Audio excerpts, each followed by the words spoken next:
अपने गुरु से नहीं लिया उन्होंने लिया अनुभव से। स्वामी विवेकानंद ने 3 बार, वर्धमान कॉलेज वालों कृपया सुन लो, स्वामी विवेकानंद जी ने 3 बार इस देश की परिक्रमा करी और इस देश समाज को उन्होंने नजदीक से देखा।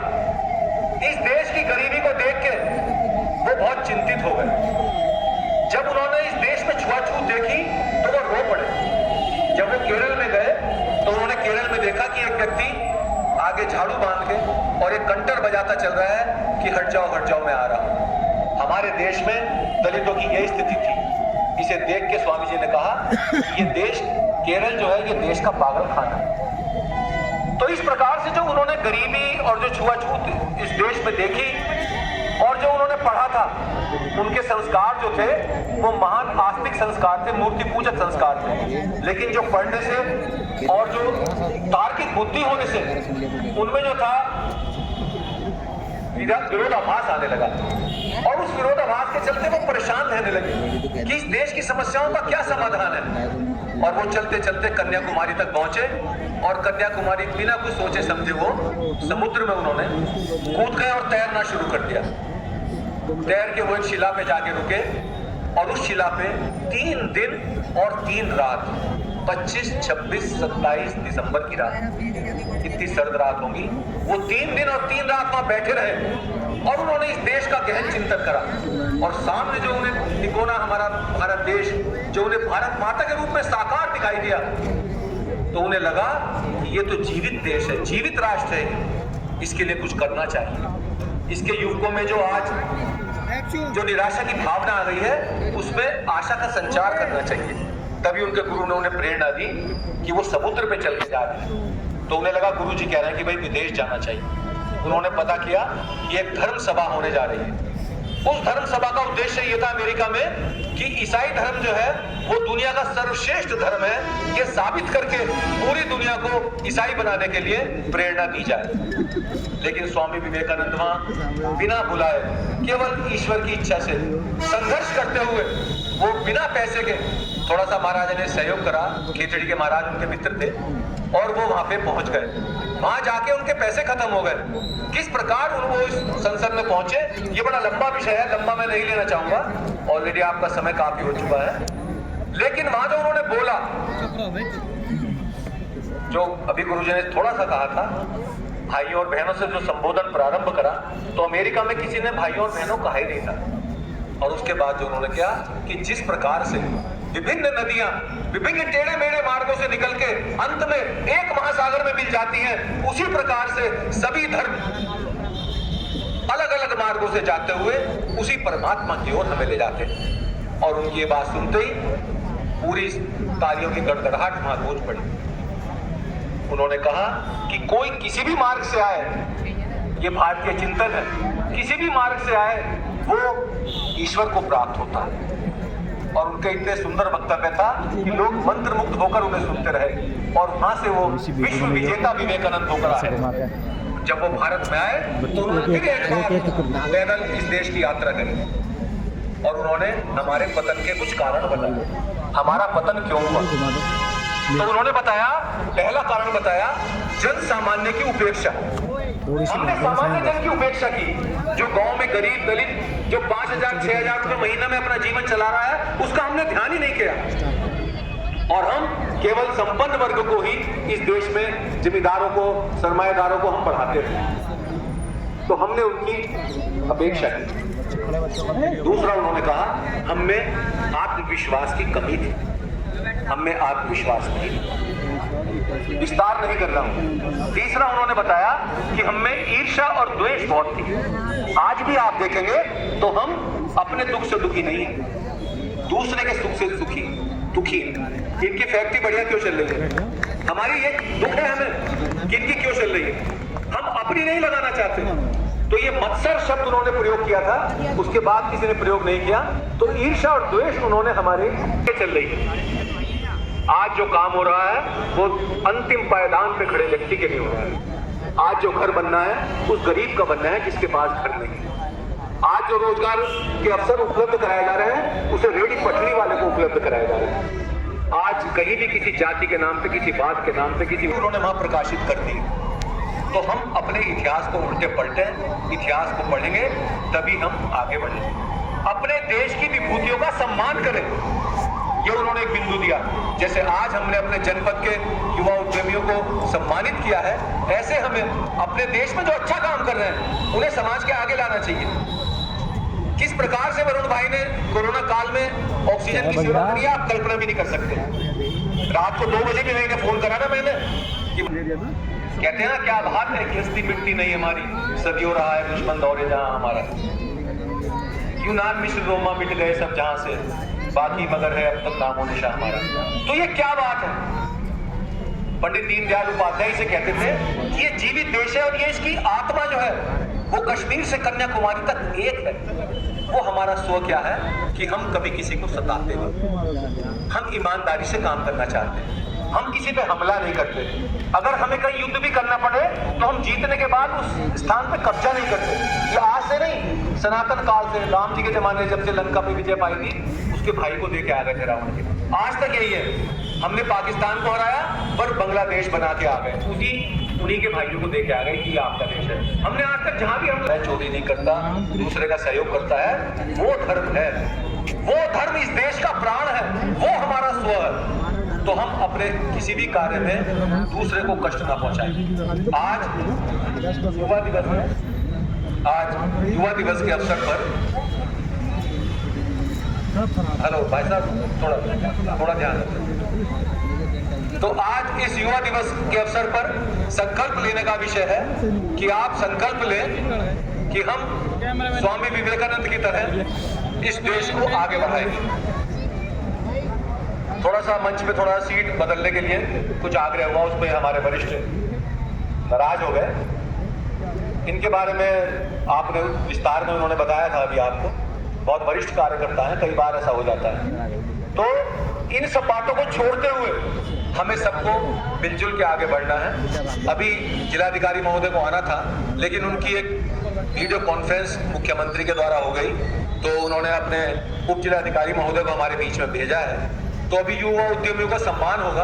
अभी हमने रोक रखा था कि जिलाधिकारी आ जाएंगे तो उनसे कराएंगे, अब वो नहीं आ रहा है, फोन भी नहीं उठवा रहा, तो वो अपनी वीडियो कॉन्फ्रेंसिंग में लगे हुए हैं। और इस सम्मान के बाद हम सब शांतिपूर्वक 2-2 की पंक्ति में शोभा यात्रा के रूप में इस नगर में निकलेंगे और शांति से भारत माता की जय। और जो कोई नारा बोलना चाहे बोले, जो ना बोलना चाहे ना बोले, और ना भी बोले चुपचाप चलते रहे। केवल एक प्रेरणा देने के लिए है कि हम युवा हैं, हम करें मुश्किलों से सामना। तो युवा अपनी आज अभी एक और शोभा यात्रा भी निकल चुकी है।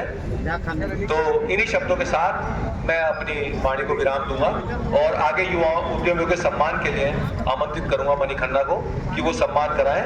और इसके शोभा यात्रा का बैनर चलेगा, उपस्थित है, अभी उनका वक्तव्य होगा और उसके बाद सम्मान।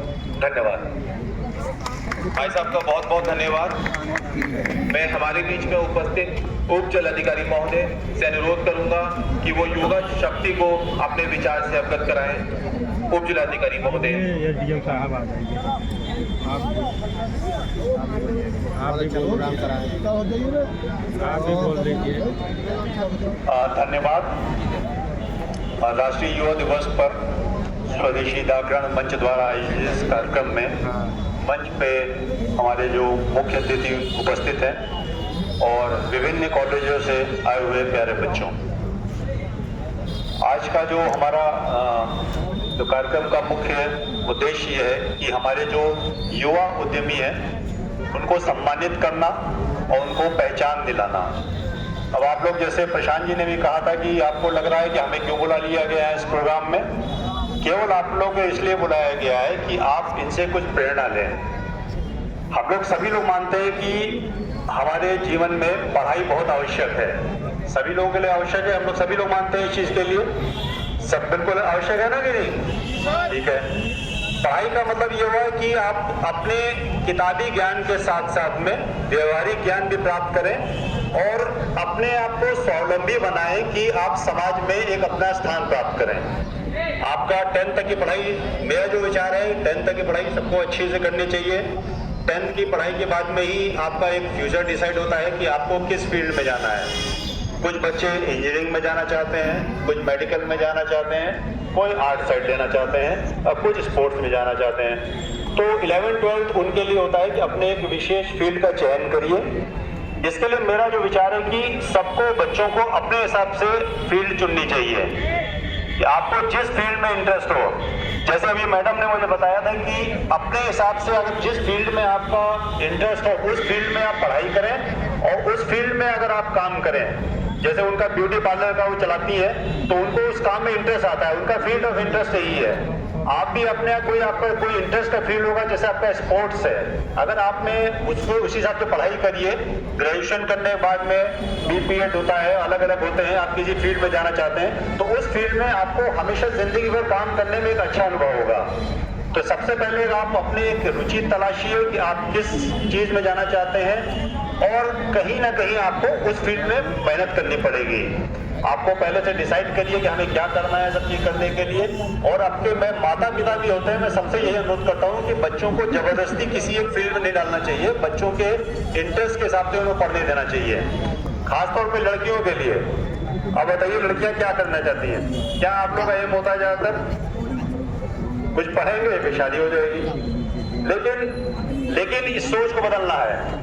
जो मेरा मानना है, सब लड़कियों को सबसे ज्यादा पढ़ना चाहिए और सेल्फ इंडिपेंडेंट होना चाहिए। आप अपने आप में रहिए, फिर आपको कोई कॉम्प्रोमाइज करने की जरूरत नहीं है। अभी आप ऐसे टेबल पे बैठी होती हैं, आप नीचे स्तर पे होती हैं, आपके सामने जो होता है वो मजबूत आदमी होता है, जो भी होता है, आप उसके साथ कॉम्प्रोमाइज करती हैं। आप उसके इक्वल प्लेइंग फील्ड बनाइए, इक्वल बनाइए, आप उसके बराबर पहुंचिए, खुद निर्णय लीजिए। खासतौर में लड़कियों के लिए, जो हमारी महिलाएं हैं, जो लड़कियां हैं यहाँ पे, उनसे मेरा अनुरोध है, केवल एक उद्देश्य, पढ़ाई का उद्देश्य नहीं कि पढ़ लेंगे, ग्रेजुएशन कर लिया, शादी हो जाएगी, अपना करेंगे। जब तक कि आप अपने खुद पैरों पे खड़े नहीं होंगे, आप अपने निर्णय नहीं ले सकती हैं और फिर आपको जिंदगी भर ऐसे ही रहना पड़ेगा। मैं ये नहीं बोलता हूँ कि जो शादी कर लेती हैं महिलाएं आ गई, उनकी जिम्मेदारी कम हो जाती है या वो और लोगों से कम आती है, लेकिन एक फील्ड के लिए आपको सामने एक होना चाहिए, मतलब इक्वल फील्ड पे आपके खड़े हुई है, फिर शादी करिए, सब चीज सब ठीक है, सब चीजें, लेकिन एक आत्मसम्मान उसके लिए बहुत जरूरी है। तो सबको पहले अपने हिसाब से एक ये उद्देश्य नहीं होना चाहिए पढ़ लिया चलो ग्रेजुएशन भी कर लिया चलो आगे चलते रहेंगे। पहले से डिसाइड करिए आपका फील्ड ऑफ इंटरेस्ट क्या है। जैसे एनसीसी में है, इनका एक आर्म होगा कि आर्मी में ज्वाइन करना, क्यों है, आप लोग है ना, एनसीसी सीट सर्टिफिकेट लेगा, फिर आप एनडीए, अब तो लड़कियों के लिए बड़े स्कोप खुल गए हर चीज में, चाहे डिफेंस में हो चाहे एयरफोर्स में, सब जगह लड़कियां हैं। कौन सी ऐसी फील्ड है जो बच्ची लड़कियां नहीं जा रही हैं? तो सबको अपने हिसाब से बनाना चाहिए। किसी का मेडिकल में इंटरेस्ट है वो मेडिकल की तैयारी करें, किसी का लॉ का है 5 इयर्स लॉ, आपका पता है BLLB होता है 5 इयर्स होता है, तो सबको इंटरेस्ट होना चाहिए। मैं लड़कों को बात नहीं करता हूँ मैं, ठीक है, लड़कों को विशेष बात कर रहा हूँ मैं, क्योंकि मुझे मालूम है कि अगर लड़कियां अगर स्ट्रांग होंगी, अगर वो मजबूत मंच में खड़ी होंगी जाके, तो हमारे समाज को परिवर्तित कर सकती है। एक अच्छा नागरिक बनिए, माता पिता का सम्मान करिए, बड़े बुजुर्गों का सम्मान करिए, गुरुजनों का सम्मान करिए, एक अनुशासित नागरिक बनिए। जैसे बार अनुशासन की बात हो रही थी, किसी स्कूल की पहचान वहाँ के बच्चों से होती है और वहाँ के बच्चों की पहचान जो होती है कितने अनुशासन में बच्चे बैठे हैं। मैं मान रहा हूँ आप लोगों को इतने ठंड में बैठना पड़ रहा है, लेकिन ठंड में भी सब चीजें, आप लोग युवा लोगों ठंड कम लगती है, हम लोग बुजुर्ग हो गए, हम लोग ठंड ज्यादा लगेगी, ठीक है। आप लोग को स्कूल से बुलाया गया ऐसे करने के लिए, तो बैठना है, एक प्रोग्राम में आप आ रहे हैं, तो अपने कॉलेज का स्कूल का नाम ऐसे ही आप रोशन करेंगे कि आप अनुशासन में कैसे हैं आपके।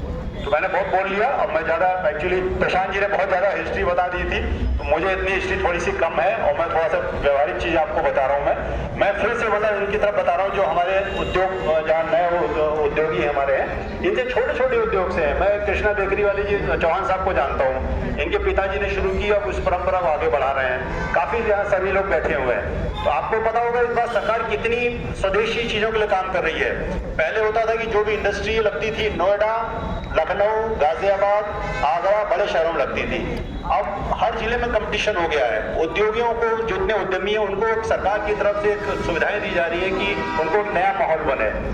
मैं तो इस चीज का बड़ा सपोर्टर हूँ कि नौकरी करने से अच्छा कि आप उद्योग करें, कोई काम करें, अपना तो कर ही करें, 5 लोगों को और रोजगार दें। आप बताइए कि अब मैं खुद नौकरी करूँ, मैं अच्छा हूँ कि एक आदमी जो 10 आदमी को रोजगार दे रहा है वो अच्छा है। 10 आदमी को जो रोजगार दे रहा है, 10 आदमी को परिवार चल रहा है, वो आदमी ज्यादा अच्छा है मेरे हिसाब से, क्योंकि वो आप अपना तो काम कर ही रहा है, अपने परिवार का पालन कर रहा है, कम से कम 2 लोगों को और रोजगार दे रहा है। तो इसके लिए गवर्नमेंट के है कि सुविधाएं दे रही है सरकार लोगों में, उद्योग के लिए होता है, एंटरप्रेन्योर नए आते हैं, स्टार्टअप सेटअप करते हैं। आपने सुना होगा कि नए नए बच्चे आ रहे हैं, कोई अपना ड्रोन का काम शुरू कर रहा है, ड्रोन का स्टार्टअप शुरू कर रहा है। आप लोगों ने ऑनलाइन देखिए कितने काम हो गए हैं। तो सबके लिए अंदर एक इंटरेस्ट होता है। सब बच्चे इसमें पढ़ने में नहीं निकलेंगे। कुछ लोग बच्चे होंगे उसके अंदर जो उनको लगेगा मैं कुछ बिजनेस करूँ अपना। ये जरूरी नहीं कि बिजनेस के लिए बहुत बड़ा फाइनेंस आपके पास मौजूद होना चाहिए। आपके पास छोटा सा भी पूंजी है, उसको आप धीरे धीरे करके, आपके पास दिमाग में इनोवेटिव आइडियाज की जरूरत है इस समय। केवल आपको नए विचार लेके आने हैं। आप ट्रेडिशनल काम करेंगे तो आप पिछड़ते चले जाएंगे। जो हमारे हिसाब से, जो हमारे समाज में परिवर्तन हो रहा है उसके हिसाब से आपको नए आइडियाज लाइए। नए आइडियाज हमेशा जो होते हैं समय के हिसाब से बदलते हैं, मतलब चेंज, मतलब आपको साथ में रहेंगे और वही आपको भविष्य के लिए आपके नए आइडियाज है। कंप्यूटर है, आर्टिफिशियल इंटेलिजेंस है, बहुत फील्ड हो गई है अब तो, अनगिनत हो गई है। आप तो सोच भी नहीं सकते कि किस फील्ड में लोग क्या क्या काम करके क्या क्या काम कर रहे हैं। आप लोग इंटरनेट पे देखते होंगे। तो बस मेरा सभी बच्चों से ये है कि सभी लोग बच्चे पढ़ाई करें और 10th के बाद में अपनी एक फील्ड डिसाइड करें और उसके हिसाब से कार्य योजना बना के, अनुशासित रह के, अच्छे नागरिक बन के देश की तरक्की में योगदान करें। खुद भी एक अपना काम शुरू करें और कम से कम 10-15 लोगों को रोजगार दे दें। धन्यवाद।